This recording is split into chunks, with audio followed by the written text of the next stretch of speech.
అగ్నిలో ఆ ధనవంతుడు కేకలు వేస్తున్నాడంట. తండ్రి అబ్రహామా, ఒక్కసారి లాజరు పంపించాడంట. ఒక్కసారి అంట. తెలుస్తుంది మీద కింద ఉన్నప్పుడు ఏమైంది? ఏ రోజు కూడా పోగొట్టాలి దరిద్ర లాజరుని. తన ప్రతిరోజు వస్త్రములు మంచి నాయ వస్త్రములు ఉండాలని ఇప్పుడు తిరుగుతూ ఉన్నాడే కానీ ఏ రోజు కూడా ప్రార్థన జీవితం లేదు. ప్రార్థనకి వెళ్దామే, నాకు ఈ రోజు నేను స్థితిలో ఉన్నాను, దేవుడు ఇస్తే కదా ఈ అవకాశం, భార్య కానీ, బిడ్డ కానీ, సంపద కానీ, డబ్బు కానీ, అధికారం కానీ దేవుడు వల్ల కలిగింది కదా అని అనుకోకుండా తన జీవిత కాలం అంతా కూడా ఎంత పడితే అంతగా చేసుకున్నాడు. ఒక రోజు మరణం వచ్చింది. ఆ మరణం తర్వాత ఎట్లా ఆరాధన ఏడుస్తూ ఉన్నాడు. నాకంటే ఎండిపోయిందంట. అప్పుడు గుర్తొచ్చాడంట, తండ్రి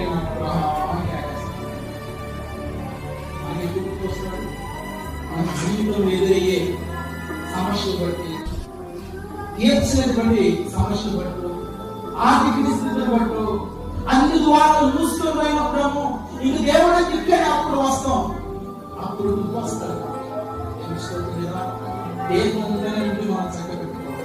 దేవుడు ఆయుష్ ఇచ్చినప్పుడు మనం బ్రతికున్నప్పుడే అన్ని సక్రంగా మనకి అన్ని అవయవాలు పని చేస్తున్నాయి. అప్పుడే మన రక్షణ పొందుకోవాలి. అప్పుడే దేవుడు చూడాలి.